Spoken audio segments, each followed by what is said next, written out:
But again, I want to thank you for your hospitality. Thanks for inviting me. I'm in the door. It's good to see my old friend Frank. He's here, and I met Dan, and you got a lively fight on your hands, and that's what makes our party strong.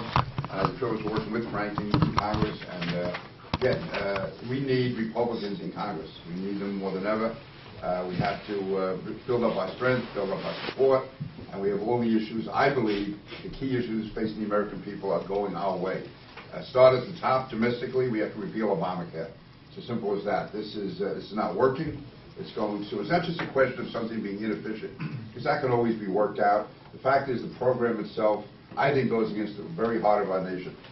We should not be having the federal government managing our health care, telling us what doctor to go to, telling us what medicine we can buy, and there's all the things that President Obama said would never happen. If you want to keep your doctor, you can keep him up. You know what happened with that. But it's important we not just talk about it, that we do it, and unless we elect more Republicans to Congress and to the Senate, we're not going to be able to get it done. And then, of course, we can elect a Republican president in 2016. So Obamacare is, as bad as it is in and of itself, it's also really a symbol of what I believe is wrong with liberal democratic rule in this country, and why we have to fight as hard, get ourselves together, and really organize and elect Republicans so we are in a strong position in 2016. On foreign policy, the president basically was saying during the last campaign that Al-Qaeda is, Bin Laden is dead, Al-Qaeda is finished. Well, the fact is, Al-Qaeda in many ways is stronger than it ever was. It has offshoots and affiliates, it's metastasized, so there's any number of Al-Qaeda organizations around the world. I can go through the whole list of names, but it's Al-Qaeda in the Arabian Peninsula, Al-Qaeda in Iraq, Boko Haram, Al-Shabaab. There's just name after name of these groups which are harder to follow. And that's why I say it's more dangerous than it was on September 11th, because then we knew it was Al-Qaeda. Now there's 10, 11, 12, 13 different organizations, plus we have supporters here in the United States who are lone wolves, who are radicalized over the internet, and it makes it harder and harder to follow them. This is an American issue. It affects the entire country. It's of particular interest to me because I lost 150 friends, neighbors, and constituents on September 11th, and I never want anyone, any other part of the country, any part, really anywhere, any group of people have to go through something like that again. And we can protect ourselves if we stay strong. But we're seeing now in Crimea what's happening in foreign policy, and Ukraine. And people may say, well, you know, Ukraine's far away, who cares? The fact is we live in a very small world today. And if Russia is allowed to unravel Eastern Europe, it's going to create a situation where we are going to be losing our influence, we're going to be losing our power, and it's going to provide instability when any time that's happened in the past, it's the U.S. that has to come in and resolve it. I'd rather stop it before it starts, so we don't have to be sending American troops later on, so we don't have to be having our economy terribly affected. It's to stop it now. And we had a president who came in, and you would think of this. The Russians had invaded Georgia in 2008. President Bush put sanctions on them. He got them to withdraw from over 2 provinces. There were sanctions on Russia. We had a missile defense system that was going to go in Poland and Hungary. When President Obama came in, he goes to the Russians and says he wants to reset. He drops the sanctions President Bush put on. He took down unilaterally the missile defense system that had been set up. So what he's doing is he was sending a signal to the world that it was our fault, it was Americans' fault that we had problems with the Russians, ignoring the fact that the Russians invaded Georgia, ignoring the fact that President Bush had done all he can to work with the Russians. Instead, we had one president of the United States blaming another president and siding with the Russians. This is unprecedented in American history. So we see how much good that's done. Now we see what Putin is doing. He does not have respect for the United States, and he's moving, and we see with our allies, unless we play a leadership role, we're not going to get European allies to go along with this. Bottom line is, when everything happens, we are the ones who have to step in, and I don't want us to be the policemen of the world. The way you avoid that is by maintaining a strong presence, so you don't have to be going around the world fighting. You don't have to be sending troops. It's to be strong all along, and this president is not doing it. He apologizes for using American power. He apologizes for, in effect, defending American exceptionalism. So we have to get together as a party. We cannot afford, I believe, to go back into isolationism. We have to be effective and strong with our foreign policy and do it in a way where we're united and standing as one. And we're not ashamed of our power. We're not ashamed of our principles we stand for. The United States is not the cause of problems in the world today. Al-Qaeda didn't attack us because of anything wrong that we've done. The fact is that whether it's Syria, whether it's Iraq, whether it's Afghanistan, you look, it's the United States which has tried to do the right thing, and we need a president who is willing to say that and is proud to say that America represents the best principles and not be apologizing, not going on apology to us. But we have a real obligation, I mean, to get ourselves together, and there's a particular obligation on New Hampshire, because you are where everyone looks for the first presidential primary, which means everything else you do up here politically is watched, because everything is looked upon as an omen on what's going to happen in 2016. So what you do in New Hampshire in 2014 is going to be a signal to the country of what all the rest of us are going to do in 2016. So I would just urge you to get the party as united as possible, get the best candidates you possibly can, invite as many people up so you hear from as many views for the presidential race, but before that, for 2014, get strong candidates for Congress, elect the United States Senator, and show the country that New Hampshire Republicans are united, that we have a cohesive, coherent policy, and we are united, we're going to stand as one, and that is the best way to go into 2016 so we can take this country back.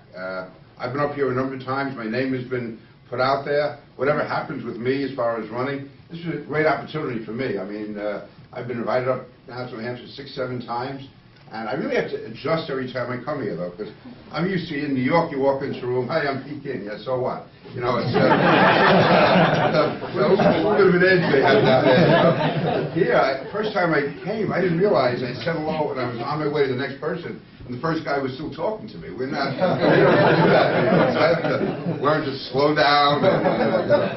But having said that, it's just been a great experience for me. I find everyone warm, friendly, and I've never seen anywhere, I must say this, where politics is a full-time business. I mean, this is, there's no such thing as just giving a quick hello and goodbye. People ask me every issue, this, that, and they really expect to know what you're talking about, which isn't always easy. So with that, why don't I just wrap it up? Thank you for having me here today.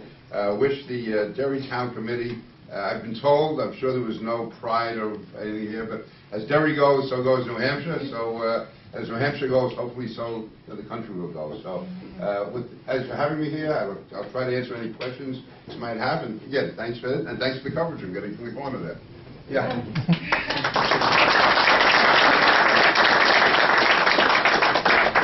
I just want to tap in a little bit on your knowledge on Homeland Security. One of the issues that popped up recently that started off as a small article in the Journal about the Metcalf station out in California, where we don't know who did it, but they took out that power plant, and in the process, it caused us to look at our entire grid, which apparently is made up of 3 sections: the west, the east, and in Texas. And they saw our vulnerability in 9 particular spots where the entire country could be taken out, and the time to reboot it could be as long as a month. Is Congress looking at that issue now as a result of the Metcalf attack in California?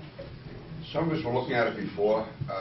There's not enough attention being focused on it, to be honest with you. I will say that the committees involved are, but no, that is a real vulnerability we have.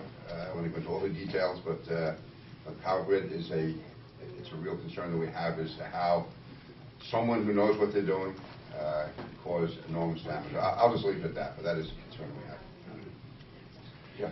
I just read this morning where Obama is thinking about turning over control of the Internet to someone other than the U.S., which I find extremely distressing. And is that something he could do by executive order, or can you stop? No, I'm still trying to follow that. I've seen that, and I don't fully understand all the ramifications of that. So is that the one involved in the Commerce Department? Yeah. I just read that he's thinking about relinquishing. Right now we control it. We control all the components, and he's thinking about giving it up to an international. Keep it that way. Okay. Yeah, it was 10 years. 10 years ago, I was in Pakistan, and they were told within hours if we had a problem, we could go up within hours. We could be removed, taken out. What happened in Benghazi? I'd like you to talk a little more about that. Why wasn't, when they made those requests, they had plenty of $4. Why wasn't that protected? No, Benghazi is a lasting scandal, and Hillary Clinton can say who cares or what does it matter. The fact is that State Department and the administration have been told time and again that more security was needed at Benghazi. The security was not provided. A mistake was made. You can understand mistakes, lives were lost, but it went beyond that. The mistake was compounded when from the very first moments they did not tell the truth. They knew from the very first moments that was a terrorist attack. I've seen the videos of that attack. The reports were coming back that night from Benghazi, going directly to the White House, were saying it was a terrorist attack. The type of coordinated attack, the mortar rounds we used, the precision that they had with those mortar rounds, this was not in any way some spontaneous demonstration that was coming from a video. Benghazi was clearly an organized terrorist attack, and an affiliate of Al-Qaeda, Ansar al-Sharia, is located right outside Benghazi. That was an Al-Qaeda, in effect, a terrorist training camp. It was right near Benghazi. So don't we know things like that and expect it to be yeah, well, that's what I'm saying. It like was a terrible mistake. I'm being kind when I say it was negligence, it was a mistake in the start. That was bad enough. That itself would warrant a debate, discussion, criticism. But the fact that it was lied about was what made it worse, and that was compounded. You have 4 Americans who were killed, including an ambassador, and from the first moment this happened, I mean, the president basically said that this was a spontaneous demonstration, and he went off to Las Vegas to raise money the same day. I mean, think if President Bush had done that. I mean, just think, what people would have said. And then, after that, you had people from the administration coming in. I mean, General Petraeus was saying that everybody in Benghazi drives around with mortar rounds. This was not a spontaneous demonstration. You had Susan Rice going on 5 television shows that Sunday. I was actually on Meet the Press that morning myself and talking to her in the green room. But that was apparently for her was an audition for Secretary of State. She was President Obama's choice to be the next Secretary of State, and they figured they would put her on television that day, and she would carry the administration line. Actually, it doomed any chance she had of being Secretary of State. Also, you notice Secretary of State Clinton didn't offer to go on this show. I mean, she should have been the one. And give John Kerry credit. At least now there's issues in Ukraine and whatever. Kerry's the guy you see talking about it. Hillary Clinton was nowhere to be found after Benghazi, even though it was an attack on a U.S. State Department facility at Benghazi. So this has been a cover-up from the start. We are, I'm on the Intelligence Committee and the Homeland Security Committee, and actually I'm the only one in Congress who's on both, so it gives me a unique look at the intelligence issues. But we are bringing back the former #2 person in the CIA to testify in an open hearing on April 2nd about his role in those talking points. Because it became very interesting, if you look at that whole background of the talking points, General Petraeus, who at that time was the director of the CIA, virtually had no role in putting them together, and yet he was a micromanager. He managed everything in the CIA, yet on these talking points he was taken over by other people in the CIA, coordinated through the White House, and again, this was the story given out to the American people in the middle of a campaign. Again, politics is one thing. We can debate if someone doesn't always tell the full truth or something doesn't go right. But when 4 Americans lose their lives, and there's American blood, there's absolutely no excuse for it's absolutely, and to be compounding the lies is just inexcusable. So Benghazi, no matter what the Democrats say or what the media says, Benghazi is not going to go away, and it should not go away, because it goes right to the heart, I believe, of the failures of our foreign policy and our obligation as a nation, because there could be another consulate tomorrow, another embassy tomorrow. To me, anytime you put Americans anywhere in the world, we have an absolute obligation to stand with them, defend them, and if God forbid something happens to them, to avenge them and make sure that it's resolved. So no, that's inexcusable. Well, in the House yesterday, Thursday, we tried to make it an issue. We took a vote on a resolution that would have urged Congress to investigate it further, provided the terrorists defeated. Well, it's not going to go away, and it shouldn't go away. And it's again, we're talking about the lives. And I've actually met also with people who were over there that night who said how they were sending signals back. I mean, sending messages back. This is a terrorist attack, and they're describing the systematic type of attack, or was continued attack. Also, how we were using a local private security firm. They were the ones, and at the first shot, those guys disappeared. You can actually see it on the videos. They just disappeared. Also, while we ask him about, I should have mentioned this before, and that's this whole thing with the Malaysian jet. I wish I had all the answers for you on that one. Other than from the start, it was clear, not clear, but it was pretty obvious to me, and I was talking to people in the airline industry and in the intelligence community, law enforcement community, that odds are something was wrong, that this was not just an accident. Planes like this don't disappear. And the fact that two guys got on the plane who had stolen passports, whether or not they were involved, it shows the lack of security in these airports. It showed the potential, and yet, almost, again, from the start, the general theme was, they said, well, terrorism is ruled out. It's very unlikely. Why would you rule that out when you had such an unusual type incident as this? To me, I never said to the start it was terrorism, but I was on Meet the Press last Sunday, and I said, it certainly has to be a strong consideration. Until we hear something else, view of one of the most sophisticated planes in the world just disappear with no traces, and you know that there's a terrorist presence in Malaysia, when you know that there's been Al-Qaeda activity in Malaysia, that prior to the attack on the USS Cole in 2000, there was a meeting of Al-Qaeda members in Malaysia, when almost many of the 9/11 hijackers went through Malaysia. They were in Malaysia, and the fact that you know how easy it showed that people could get on the planes illegally. And yet so many people in the conventional media were saying, well, most experts know this is not terrorism, or believe this is not terrorism. So it's, and that's part of an attitude we have, that because we have not been successfully attacked since 9/11 in a large-scale attack, too many people think that the threat is behind us, and they just want to write it off as being paranoia, but it's real.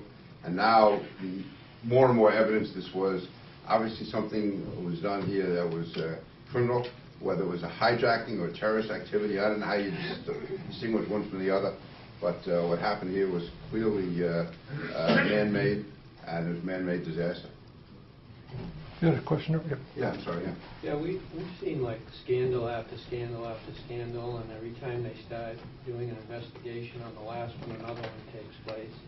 I know there are investigations going on. Do you feel like any headway is being made on any of these? I mean, when you think back about, you know, what Richard Nixon resigned over, and you see what this guy's doing, this guy should be in jail, but anyway, are you making any progress? Or? Yeah, when you talk about Benghazi, you talk about the IRS, just those two alone, and crony capitalism issues. But I think it's up to us to consolidate and to really zero in, and not just go all over the place and not just make general charges. We have enough specific findings and allegations, and that's part, I think, of the 2014 campaign. So if we can raise those issues in the 2014 campaign, plus a positive agenda of our own, then that paves the way going into 2016, and then if you have the presidency and the Congress, you can make much more progress as far as getting to the root of these scandals. Okay, I'll go while I'm ahead. Hey, thank you very much.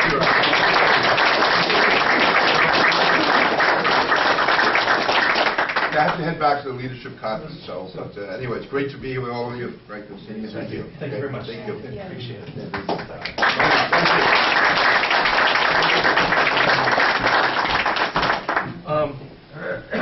I'm not running for anything, but I will give you my 2 cents on that question that was just asked. I feel that, you know, Benghazi is this unbelievable issue. Lies, cover-ups, and everything along those lines. But in my mind, as bad, if not worse, is you take a step back and look at that whole issue. And I have some personal feelings about this, so this is why I'm going to bring it up. Fact is that the President of the United States chose deliberately to destabilize a government in Libya. Invested a significant amount of American resources in doing it.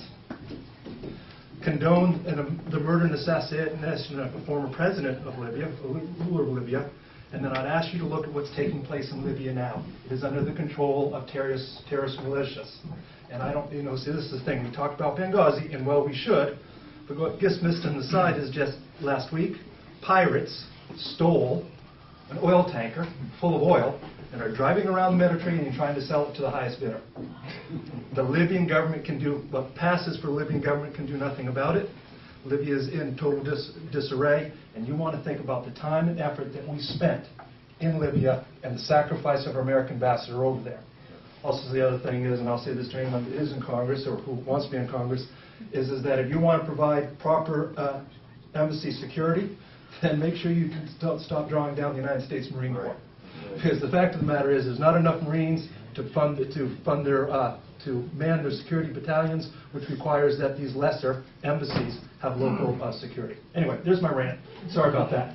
We are very lucky today to have both candidates for CD1 here with us to speak. They'll talk, and same thing that Congressman King did. They'll talk briefly and then take questions and put it together there. First one, Frank Guinta.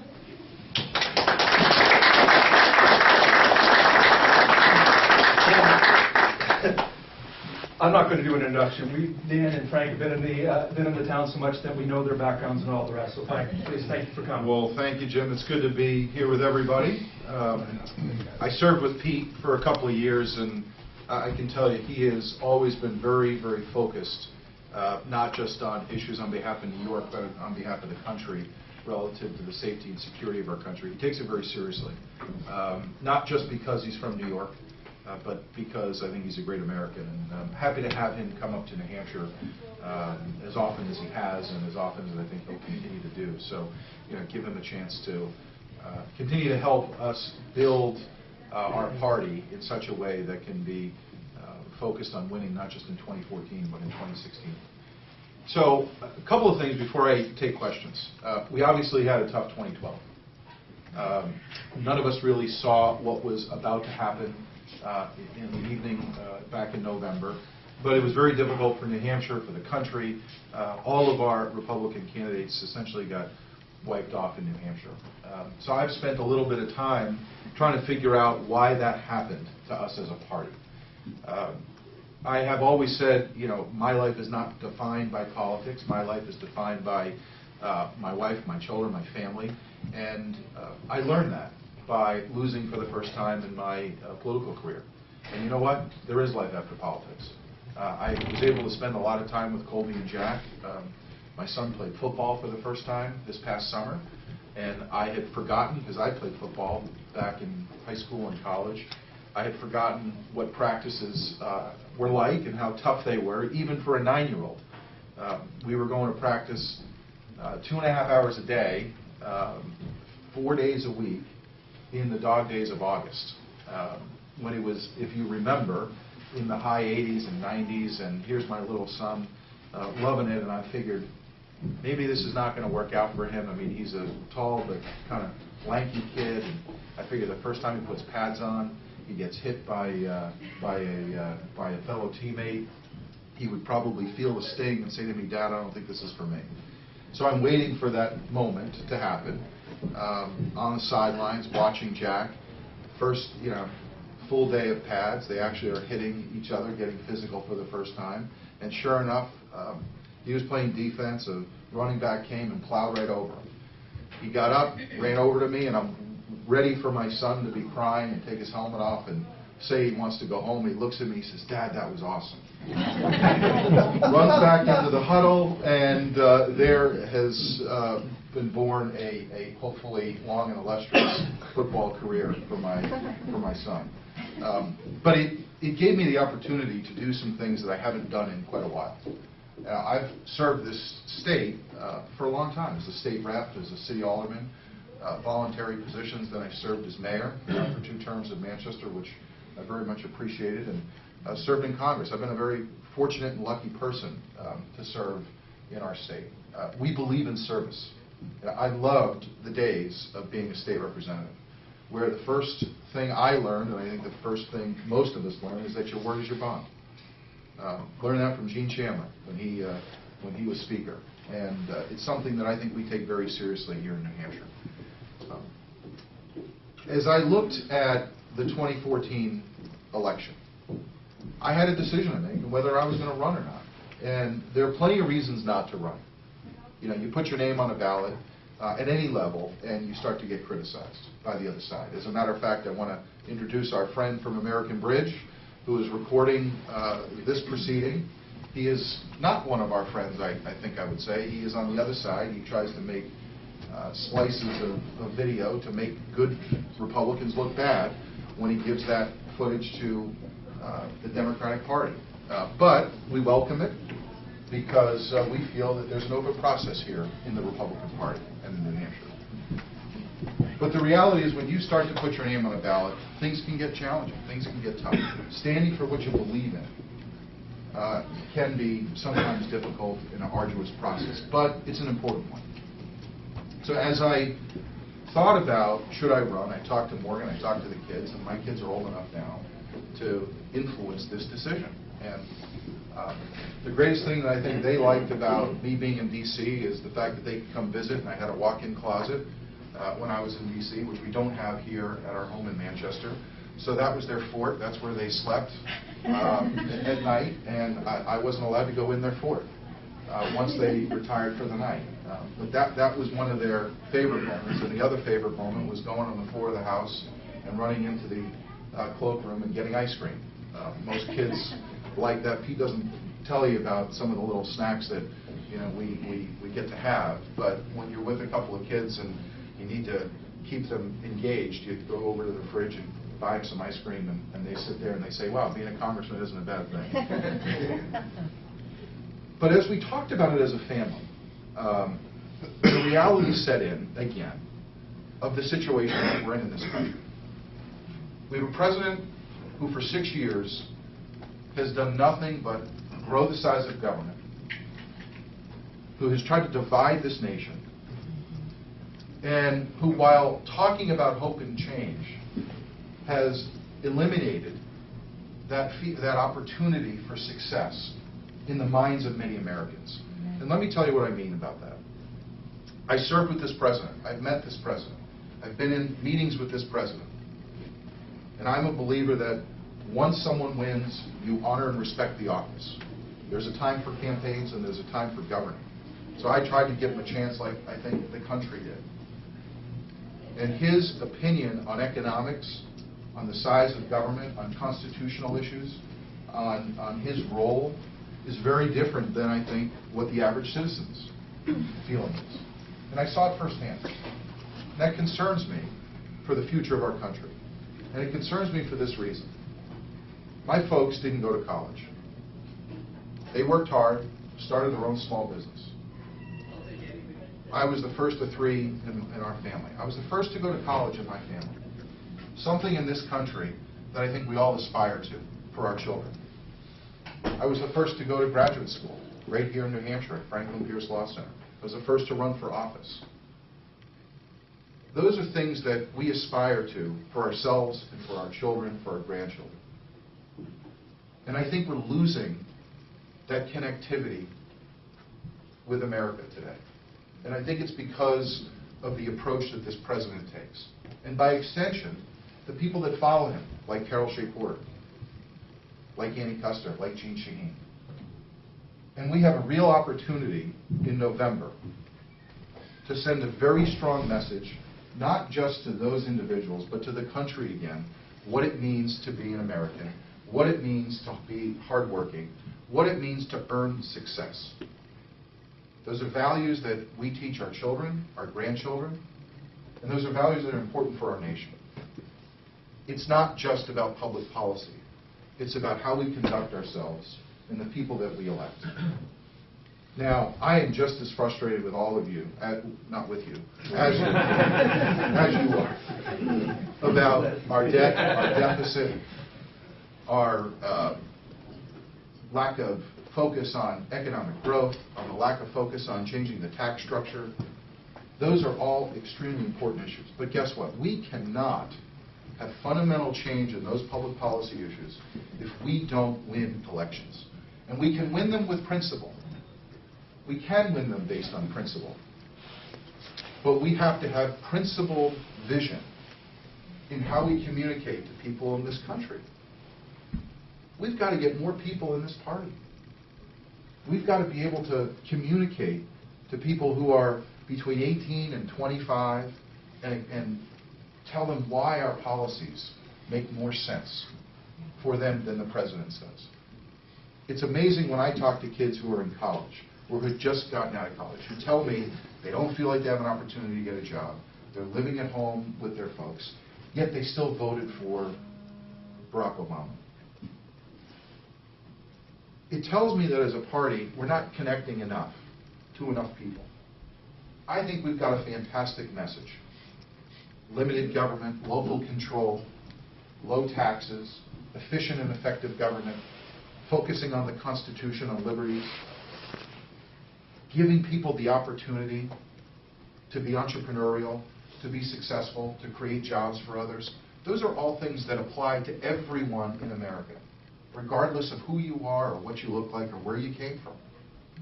I lived it. I grew up in it. And I want to provide that opportunity for every American, but we've got to win these elections. So I think as a party, we need to think long and hard about the individuals that we choose to represent our party and our state, not just for the 2014 election, but the reality of that we have a 2016 election right around the corner. We have to have a nonstop operation here in New Hampshire, because I don't want to see what happened in 2012 happen again in 2016. And we've seen sort of what happened in 2012. We know that the president's campaign team was essentially here for about 2 years prior to the election. We know that they had 100,000 same-day registrants. We know that they were knocking on doors far before we were, and communicating to people and trying to define who we are as a party. That's wrong, but it worked.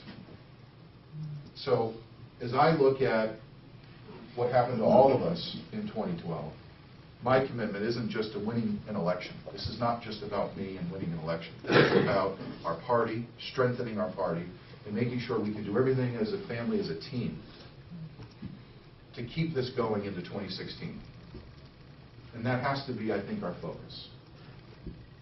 Because a fun election night on 2014, which it appears like we're going to have, based on the polling data that you see, and the president's approval numbers, and the lack of support for the Affordable Care Act, we can't stop on that night and celebrate. It's just phase one of a two-phase game. And that's why I think we've got to elect the right people, got to get more engagement with our local committees, and get new people engaged in the process. So we are talking to them now before they need to make a decision on Election Day, just like the other side did. We do that, we can be effective. We're given the opportunity to govern, and we will govern effectively, efficiently. You'll see the economy coming around again. You'll see reform in terms of our tax code. You'll see a real replacement for the Affordable Care Act, something that brings more carriers to the state, gives you more opportunity as an individual to choose the health care that you want. Things that our president, Carol Shea Porter, just don't believe in. Just don't believe in. Let's not forget, when Jeanne Shaheen was governor, I served in the legislature when she was governor. Community rating sounded like a good idea.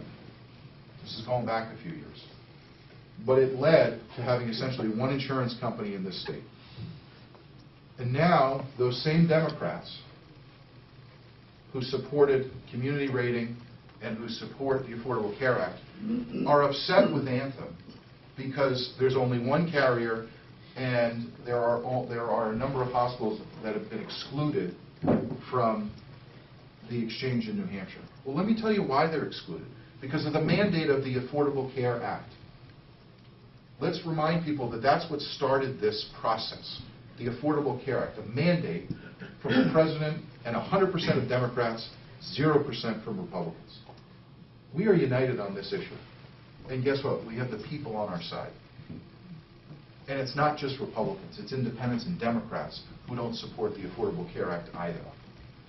So let's run strong campaigns. Let's give them good alternative solutions. And then let's have the ability to govern with the United States Senate being led not by Harry Reid, but by a Republican. Strengthen the numbers in the House, and then be offensive with our ideas and our solutions, and have the president tell the country that we're wrong. After an election, that tells the country we want Republican governance again.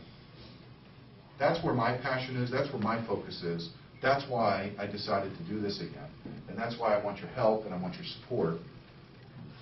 And I want to be able to take the oath in January with the notion of changing America for the better. And with that, I'd love to take a couple of questions before we get to your next speaker. 100%, I did well. Okay. Yes, sir. You recently toured Parkland Hospital. Can you touch on that? Yeah, so I'm on a healthcare listening tour. And this is important for us to do. All of us should be doing this, not just people running for higher office. But you know, you're a state senator, you're a state rep.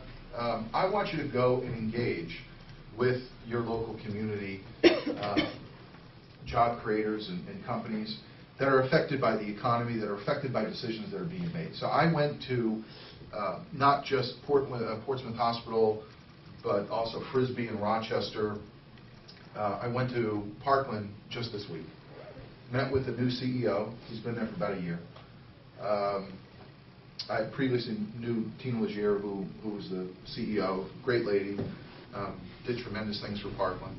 But I wanted to get a sense from Chris, the new CEO. Tell me what people's perceptions are of Parkland, what you're doing well, what needs to be improved, and what the effects are of the Affordable Care Act and the decisions that are being made here in New Hampshire. Now, I want to remind everyone, Parkland is the largest private employer in Derry.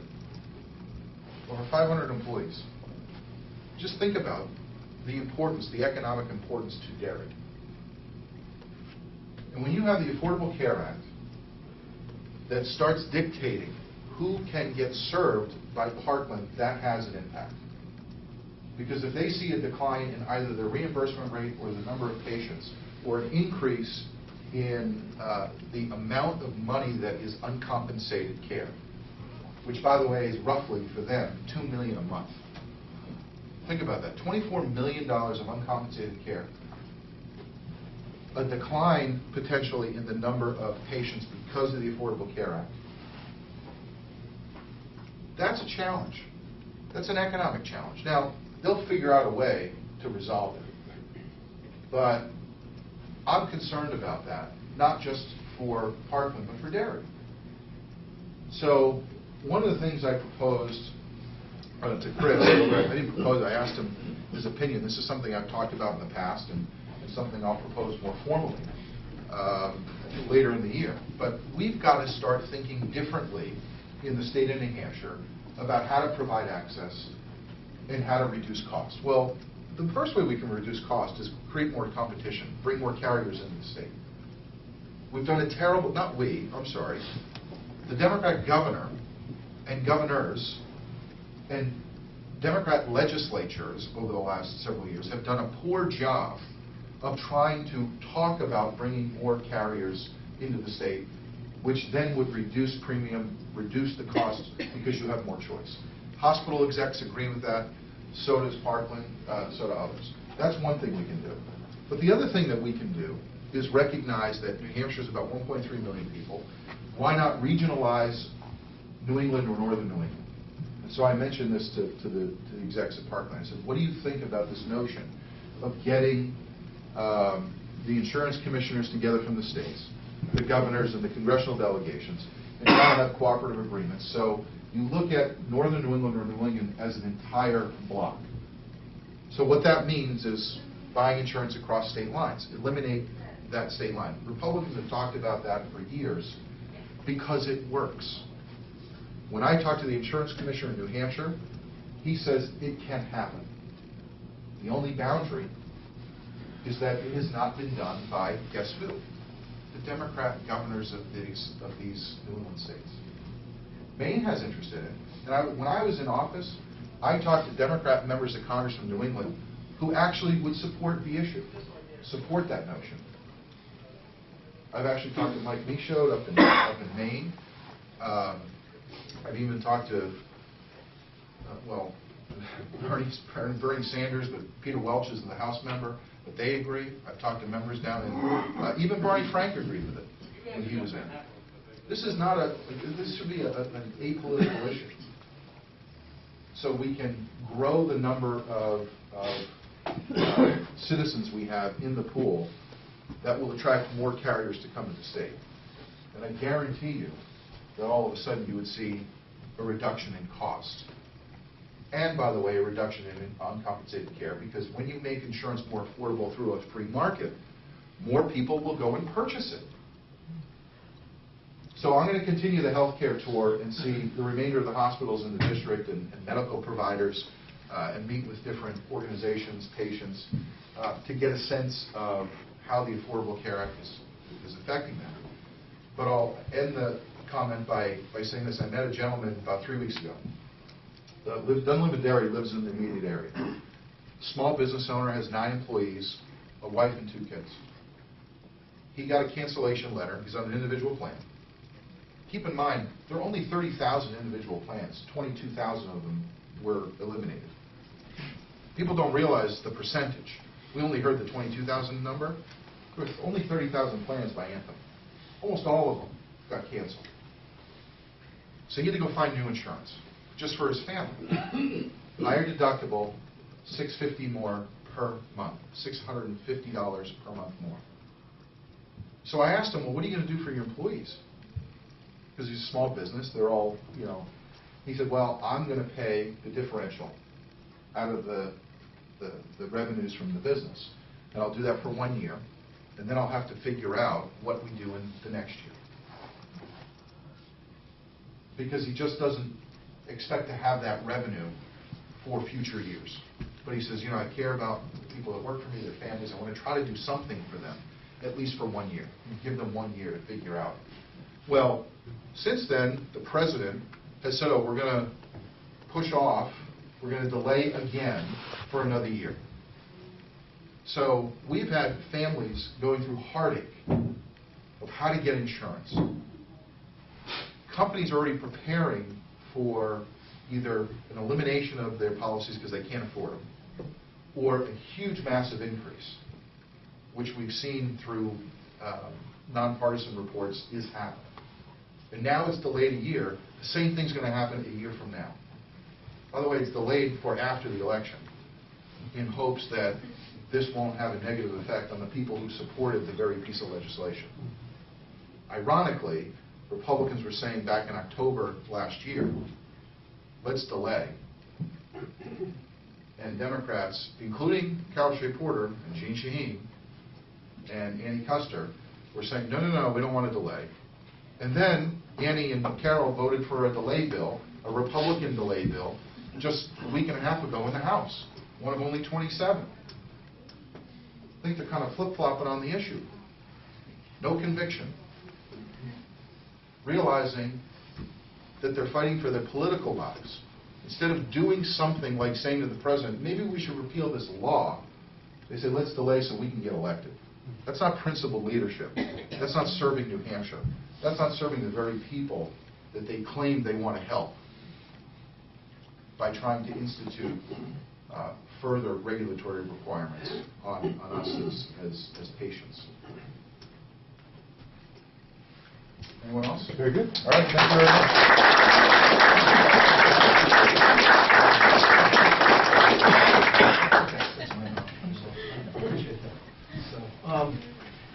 As Frank pointed out, we do have a American Bridge tracker here and that sort of stuff. But I have no complaints because, you know, I put out invitations and media advisory to the Nutfield News and Kerry News, and they get interested enough to come and carry this. So thanks for some coverage. Do we get a copy? Our next speaker is Dan Innis from Portsmouth. Dan has been in town a couple of times, running for Congress in the first CD. Dan, thanks for coming. Thank you.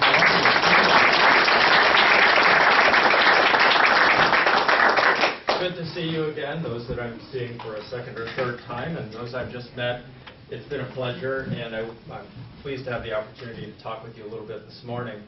And I'm someone that you may not know as well as maybe Mr. Guinta, in that I haven't been in politics, and this is a new thing for me. So what I thought I'd do is tell you a little bit about who I am and where I come from, so you can understand my background and perspective, and then hit on some of the key issues and then take some of your questions and address those. So Most recently, I've been the Dean of the Business School at the University of New Hampshire. Did that for about 6.5 years. I'm on leave from that position right now to pursue this endeavor. And at UNH, I had a $30 million budget. I return a surplus to the university every single year. I think it's important to do that to run a responsible organization. We built a $50 million building with no new state money. We did it with private funds. We did it with creative financing, and we did it with reserves that have been built up through those years of surpluses in the business college. And we grew the student enrollment substantially, which I think is important to New Hampshire. Training more students to go into business, many of whom stay in the state, is an important contribution. I also own a business. 5 years ago, bought a little inn called the Bow Street Inn in Portsmouth. It's a 10-room place that was up above the Seacoast Rep Theater. Rebranded that as the Ale House Inn, and I think built a pretty cool thing in Portsmouth. Sold that in November and rolled that into a much larger place, the old Sice Inn, if you're familiar with Portsmouth, which is becoming the Hotel Portsmouth. 32 rooms, a very substantial investment, and we're creating a good number of jobs and investing in the economy. It's cliche, but I have signed both sides of the paycheck. I understand firsthand the struggles that businesses have in trying to operate and navigate the economy that we have today. And in just the last 5 years being in business, I've really seen some changes. It's much more difficult now than it was 5 years ago due to excessive regulation, Dodd-Frank, and other things. So I bring a different kind of experience, I think, to this race. I'm not a politician. I haven't been a politician. And I think I'll take a fresh perspective to Washington, one that represents the people of New Hampshire. So let me go back to the 1960s when I came onto the planet. And my joke is it was the era of Mad Men, so it was kind of cool, but it wasn't that cool. And I was born in Ohio. My father was a printer. He printed the morning newspaper, so he worked nights. And my mother was a secretary for the gas company. And to say that I had a humble beginning is an understatement. We didn't have much, but I didn't know that, didn't care. And we were very happy. Grandparents, great-grandparents, all within a 50-mile radius. And I grew up with a good set of values and an understanding of the struggles that everybody faces in trying to make it. My parents also taught me that you're responsible for your success. And good work and hard work in America pays off. And my father, my grandfather, my mother were all great examples of that. My grandfather, who's 94 next month, taught himself to be an engineer after World War II. Taught himself to be an engineer. And he eventually became the chief of engineering for Armstrong Furnace in Columbus, Ohio, which is now part of Maytag. Phenomenal story for a guy who didn't go to college, but taught himself how to do it. And that's how I grew up, with that terrific background. When I was 15, Dad decided to start a business, saw the struggles of that. He borrowed money to start that business, 17% interest on the loan, because Jimmy Carter was president. It was really helping us move along nicely. Right? But he got it done. However, there was no money for college, so like Mr. Guinta, I was the first to go to college in my family, paid my own way from beginning to end. Loans, hard work, scholarships, Pell Grant, and I was able to get through college, and I'm grateful for that opportunity. So that's sort of the beginning for me and what brought me to this place today. I believe in American exceptionalism. I think Congressman King mentioned American exceptionalism. I absolutely believe in that. We have nothing to apologize for. But we have to get our house in order. We have to be fiscally responsible. We have an enormous fiscal crisis ahead of the country. And yeah, we see the deficit coming down, and as a percentage of GDP, it's getting better and so on. But there are big problems coming. And we know between 2030 and 2040, all of the government revenue that would come into Washington will have to go to mandatory spending. We can't let that happen. We wouldn't have money for anything else, highways, air traffic control, whatever. So we've got to start planning. We have to approach this as a business would. How do we plan our way to a better place in terms of our fiscal health as a nation? And if we do that, if we build a blueprint like a business would, and stick to that, and build the budget around that, I think we can get this done. In fact, I'm convinced that we can, but we've got to start now. Obamacare clearly is a disaster, an absolute disaster. And it's one of the things holding the economy back. It's keeping businesses from hiring. right? It's uncertainty. We don't know what the costs will be. We don't know what the rules are because they're always changing. As was pointed out, we keep delaying it. When will it really go into effect? Well, certainly after elections, we know that. But businesses don't understand the landscape. They also don't know where the economy is going, where the budget is going, and when that happens, they hold back. The corporate tax in America is among the highest in the world. The message we're sending to businesses is, we don't want your money in America, put it somewhere else, and don't repatriate it, because if you do, we're going to take a lot of it. And Carol Shea Porter once said, in response to a question about mandatory spending, that companies need to pay their fair share of taxes. So her answer is not to go through any sort of reform, but rather to raise taxes on companies and on you. And I think she would continue to push for that if she were elected again, and she won't be. I'm sure of that. Those are big issues and important issues. I think taxes for everybody also need to be flattened, simplified, so we understand the landscape. Medical care, there are a lot of things that we can do in that area, and from tort reform to opening up insurance across borders and so on. Many, many things we can do there. With that, I think I'll just be quiet, because you've listened to all of us for a long time. I'll be quiet until I respond to a question. And I would welcome your questions. Thank you for taking my question. You hear a lot in our state about the youth Yes. graduating, leaving here and going to other states. Yeah. As the former dean of business, you see what type of education these students are having. What Yeah. businesses are driving them out of our state, and what can you do as a congressman to bring back to our district here those businesses to keep the students here? Yeah, I'm glad you asked that question. There are a couple of things to that. And one of the things that I should have mentioned a moment ago is, I've spent 20 years in higher education. I have 3 kids, 13, 20, and 22. And when I listen to these folks and I look at the world as they're seeing it, they see it very differently than you and I did, certainly. The American dream doesn't look the same to them. They don't see the same opportunity. They don't feel the same freedom that we felt when they were their age, or we were their age. They see the NSA, the IRS, and all these intrusions into their lives, and they don't like that. And I think we've got to restore the American dream for these young people and for the rest of us. And we do that through fiscal responsibility, dialing back Obamacare, reforming taxes, developing a consistent value system for our foreign policy and things of that nature, reducing regulation, getting government out of our lives, right? I mean, those are important issues.